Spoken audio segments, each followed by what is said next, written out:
자, 이번 시간은 18페이지 용어의 정의 보도록 하겠습니다. 이때까지 1, 2강은 그렇게 중요한 내용은 아니고요. 이제 18페이지에 있는 용어의 정의부터는 중요합니다. 용어 정의는 반드시 시험에 출제됩니다. 해마다 한 문제씩 출제됐고요. 31회 때도 역시 한 문제 출제됐습니다. 자, 그러면 용어의 정의에 대해서 보도록 하겠습니다. 용어의 정의라는 것은 영어로는 definition, limited, 범위를 한정시켜 준다는 뜻입니다. 이 법에서만 사용하는 용어이지 국어사전적 의미가 아니라는 뜻입니다.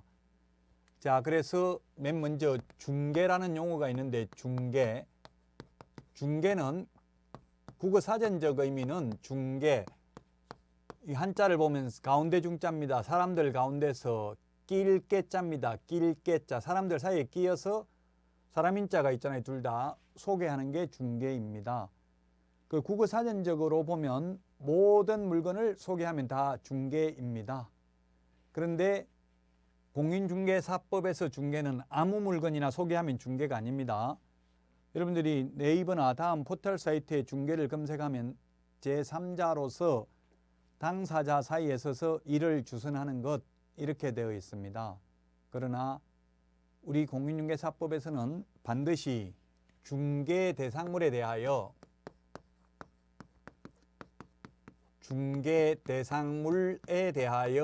거래 당사자 간의 매매, 교환, 임대차, 그 밖의 권리의 득실 변경, 그 밖의 권리의 득실 변경에 관한 행위를 알선하는 것을 중개라고 합니다. 아무 물건이나 알선하면 중개가 아니라 반드시 중개 대상물을 알선해야 중개입니다. 그러면 중개 대상물이 아닌 자동차를 알선해도 중개가 아닙니다. 그럼 자동차 알선하는 건 중개가 아니기 때문에 우리 중개를 업으로 하려면 개업공개사만 할 수 있는데 자동차 알선은 개업공개사가 아닌 사람도 일반인들도 해도 된다는 뜻입니다. 중개 대상물은 개업공개사만이 중개를 업으로 할 수 있죠. 따라서 중개사물이 아닌 것을 알선해도 중개가 아니기 때문에 중개 아닌 것은 아무나 해도 공인중개사법의 규율 대상이 아닙니다. 중개 대상물을 알선해야 되고요.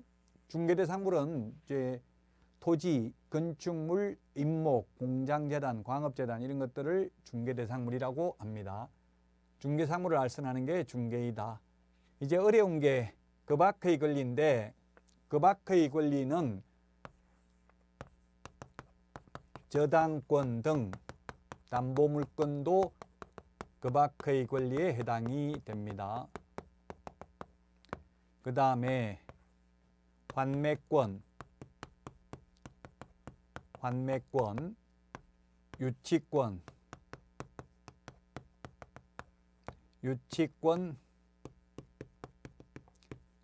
법정지상권, 법정저당권 이런 것들이 중개상 권리에 해당되는데 내용이 좀 어렵습니다. 이게 민법 내용입니다. 그래서 2차 과목은 1차가 다 합격했다는 전제 하에서 강의를 하기 때문에 여러분들이 지금 같이 시작한다면 어려울 수 있습니다. 그래서 요거는 이제 다음에 기초가 아닌 1, 2월 기본 강의에서 좀 더 자세하게 설명드리고요. 이건 여러분들이 민법 내용이니까 일단 이런 것들이 중개상 권리에 해당된다라고만 기억하시기 바랍니다. 유치권, 법정지상권, 법정저당권은 성립에는 중개 개입 여지가 없고 이전 양도할 때에는 중개상 권리에 해당이 됩니다. 이런 말 뜻이 무슨 말인지 지금 여러분들은 전혀 모를 겁니다. 외계어와 마찬가지입니다.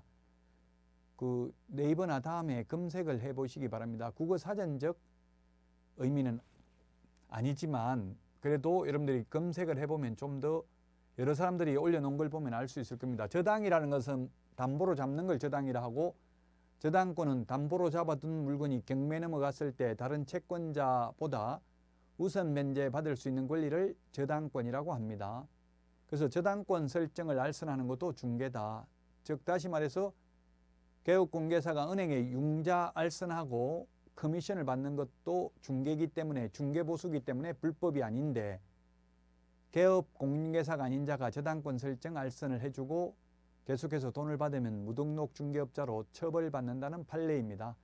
그래서 판례가 저당권 등 담보물권도 그 밖의 권리에 해당이 된다. 환매권, 민법에서 다시 살 수 있는 권리를 환매권이라고 하는데 환매권 중개를 알선하는 것도 중개에 해당된다. 유치권, 우리 교도소, 유치장 이런 말 하죠. 꽉 잡고 있을 수 있는 권리가 유치권입니다. 세탁소에 세탁물을 맡기는데 세탁소 주인은 세탁비를 안 주면 세탁물을 꽉 잡고 있고 내주지 않을 할 수 있는 권리가 유치권입니다. 시계 수리했는데 시계 수리비 안 주면 수리비 줄 때까지 가지고 있을 수 있는 권리가 유치권입니다. 세입자가 집 수리를 했는데 주인이 집 수리비를 안 주면 수리비 받을 때까지 그 집에서 안 나갈 수 있는 권리가 유치권인데 유치권도 피담보 채권과 함께 이전이 가능하고 따라서 유치권을 이전할 때는 중개상 권리에 해당되므로 개업공개사만이 중개를 업으로 할 수 있다. 법정이라는 말은 법률의 규정 줄임말입니다. 법률의 규정에 의해서 지상권을 설정한 것으로 보기 때문에 성립에는 중개 개입 여지가 없다고요. 법률의 규정에 의해서 성립하니까 다만 이것을 이전, 양도할 때에는 중개 대상 권리에 해당이 됩니다. 자, 우리 교재 18페이지에 보면 메뉴에 박스 중개가 있고요. 2번에 공인중개사, 3번이 중개업인데 2번, 3번 순서를 바꿔서 보도록 하겠습니다. 중개업을 먼저 보겠습니다. 왜냐하면 중개와 중개업은 한 글자 차이잖아요. 글자 한 글자 차이입니다. 중개업인데 중개업은 다른 사람의 의뢰에 의하여 일정한 보수를 받고 중개를 업으로 하는 것을 중개업이라고 합니다. 자, 업이란 불특정 다수와 계속 반복하거나 또는 반복 의사가 있는 것을 업이라고 합니다. 자, 업이라는 게 중요하죠. 업은 직업의 줄임말입니다. 직업의 줄임말이 업이다. 직업이 되려면 불특정 다수와 계속 반복하거나 반복 의사가 있는 것을 업이라고 한다. 따라서 특정인과 여러분들이 만약에 초등학교 동창생들에게만 친구에게만 이모 고모에게만 중개해주고 돈 받으려면 자격증 취득할 필요가 없습니다. 중개는 누구나 할 수 있습니다. 중개업은 개업공인중개사만 할 수 있습니다. 중개를 직업을 하는 것. 여러분들은 중개하려고 자격증 취득합니까? 중개업을 하려고 자격증 취득합니까? 예, 중개업을 하려고 자격증을 취득한 거죠. 중개하려고 하는 게 아니고요. 직업을 하려고. 불특정 다수라는 것은 평소 누구인지 모르다가 중개사무소 간판 보고 찾아온 손님이 불특정 다수입니다. 그래서 불특정 다수에게 손님 받으려고 여러분은 자격을 취득하는 것입니다. 중개는 아무나 할 수 있습니다. 공인중개사 자격증 없어도 됩니다. 그러나 중개업은 개업공개사만 할 수 있습니다. 반복해야 중개업이고요. 우연한 기회에 한두 번 중개를 하고 보수를 받았다면 이는 업으로 볼 수는 없습니다. 직업으로 볼 수는 없다고요. 반복해야 됩니다. 그러면 8번 하면 중개업이고 7번 하면 중개업이 아니다. 이렇게 단정적으로 말할 수는 없습니다. 거래 규모, 횟수, 태양 등을 종합적으로 고려하여 사회 통념상 중개업에 해당되는지 여부를 판단하여야 합니다. 자, 그 다음에 반복 의사가 있으면 중개업에 해당됩니다. 비록 한 건만 했다 하더라도 간판 달고 하면 중개업입니다. 왜냐하면 간판 속에는 계속 손님 받을 의사가 반복 의사가 포함되어 있기 때문이죠. 자, 그래서 다시 한번 정리하면 중개는 아무나 해도 된다. 자격증을 취득하지 않아도 중개는 할 수 있다. 그러나 중개업은 개업공인중개사만이 중개업을 업을 할 수 있다. 직업적으로 할 수 있다. 자, 그 다음에 세 번째, 공인중개사가 있습니다. 공인중개사가 있고요. 그 다음에 네 번째, 자격을 취득하면 공인중개사, 자격을 취득해서 개업을 하면 개업공인중개사, 자격을 취득해서 취직을 하면 소속공인중개사, 자격증 없이 취직을 하면 중개보조원이라고 합니다. 자, 공인중개사는 이 법에 의해서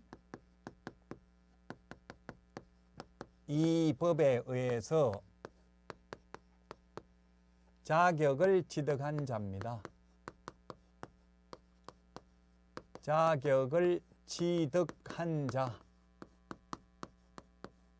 시험에 자격을 취득한 중개업자 하면 X입니다.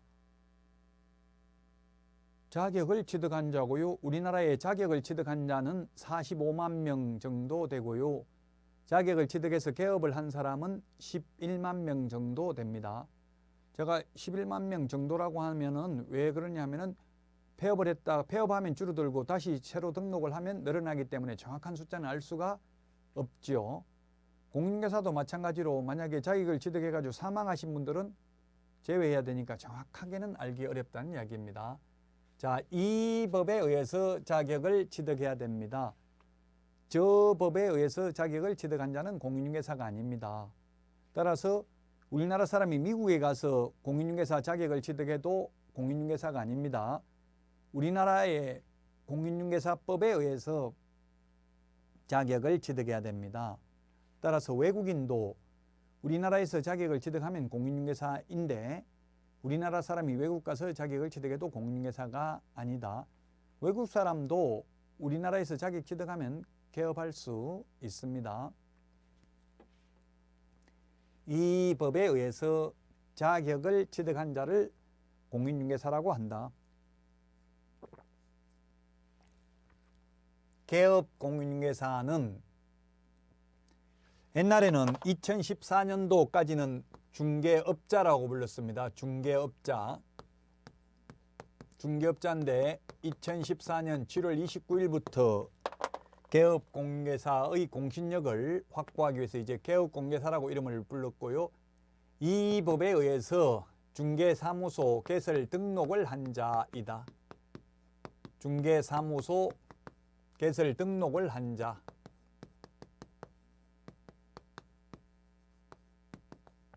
개설 등록을 한 자를 개업공개사라고 부른다. 자, 그러면은 등록을 한 자가 세 가지 종류가 있습니다. 개업공개사의 종류에는 세 가지가 있다. 첫 번째, 법인인 개업공인중개사가 있습니다. 법인이라고 하면 회사입니다. 회사. 법적으로 사람입니다. 법적으로 사람. 법인인 개업공인중개사가 있고요. 그 다음에 두 번째는 공인중개사인 개업공인중개사가 있고요. 여러분들이 이제 자격을 취득해서 개업을 하게 되면은 공인중개사인 개업공인중개사가 되겠죠. 공인중개사는 자격을 취득한 자 개인이고요. 법인은 회사입니다. 회사. 무슨 중개 주식회사. 우리나라에 11만 개의 중개사무소 중에서 법인은 한 500여 개밖에 안 됩니다. 우리나라는 법인 비율이 굉장히 낮은 편입니다. 선진국 OECD 국가 다른 나라들은 법인 비율이 50%가 넘는데 우리는 거의 1%도 안 됩니다. 그 다음에 법 7638호 부칙 제6조 2항의 규정에 의해서 중개사무소 개설 등록을 한 것으로 보는 자입니다. 등록을 안 했는데 등록을 한 것으로 본다. 즉 자격 취득하지 않았는데 개업공개사로 본다고요. 옛날로 말하면 중개인이라고 불렀는데 자격증 없이 복덕방 하던 분들 기득권을 인정해서 지금도 계속해서 중개업을 하도록 허용한 분들을 옛날에는 중개인이라고 불렀고 지금은 법 7638호 부칙 제6조 2항의 규정에 의해서 등록을 한 것으로 보는 자, 줄여서 그냥 부칙개공 이렇게 말하겠습니다. 이 세 가지 종류가 있다. 개업공개사의 종류에는 법인은 다시 특수법인, 다른 법률의 규정에 의해서 중개업을 영위할 수 있는 이른바 특수법인이 있고요. 특별법에 의한 우리 공인중개사법 적용받는 일반 법인이 있다. 특수법인은 시험에는 잘 안 나오는데 이 특수법인은 등록 기준을 적용하지 않고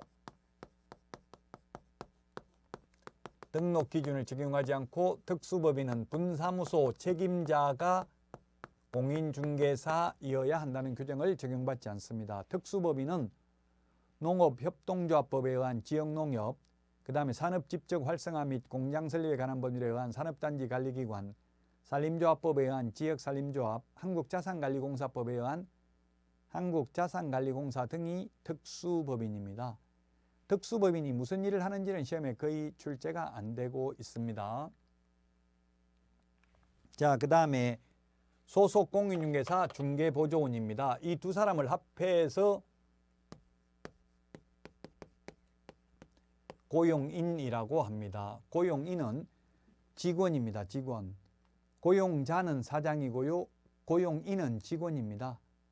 자, 직원은 두 가지 형태가 있다. 자격을 취득하여 취직하면 소속공인중개사, 자격증 없이 취직하면 중개보조원인데 우리 현업에서는 여자분들은 주로 실장이라고 부르고요. 남자분들은 부장, 과장. 저 같은 경우 직원으로 취직했는데 전무이사 하고 싶으면 전무이사 하라 하더라고요. 근데 저는 그냥 실장 하겠다고 했는데 직원입니다. 쉽게 말하면. 자, 그래서 소속공인중개사는 개업공인중개사에 소속된 공인중개사로서 중개 업무를 하거나 개업공인중개사의 중개 업무를 보조하는 자를 소속공인중개사라고 하고요.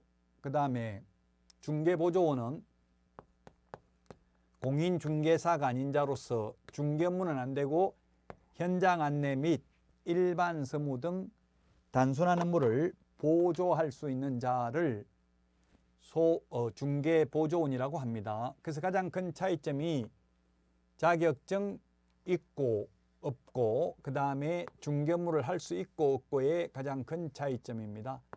자, 그러면 중개 업무가 무엇인지 우리 공인중개사법에는 규정이 없습니다. 중개 업무가 어떤 것인지. 다만 국토부 유권 해석에 의하면 확인 설명, 그 다음에 확인 설명서 작성, 그 다음에 계약서 작성,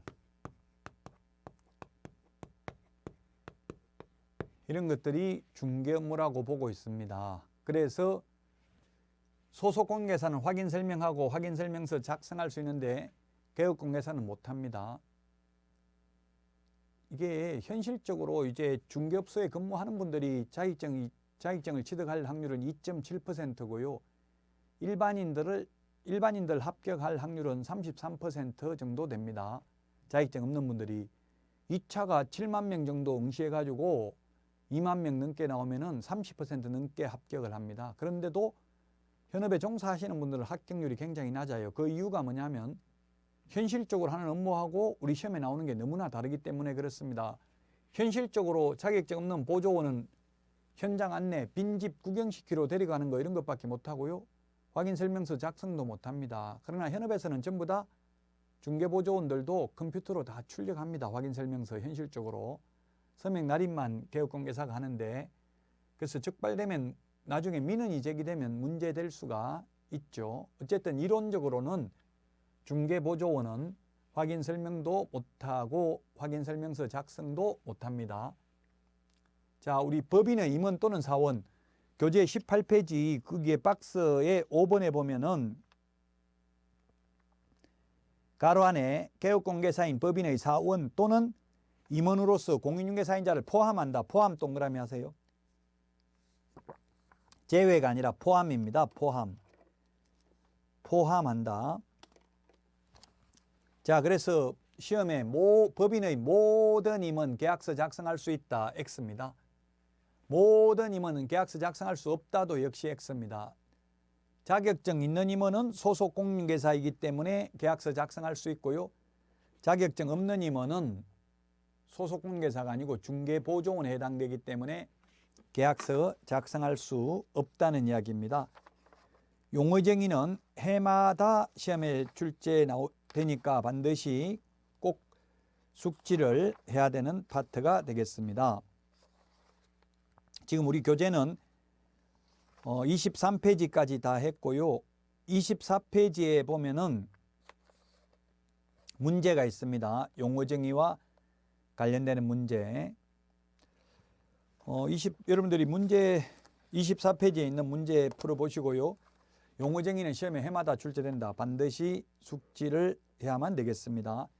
자, 여기까지 하고 쉬었다가 24페이지 제4절 중개대상물도 해마다 시험에 출제됩니다. 중개대상물부터는 쉬었다가 하도록 하겠습니다.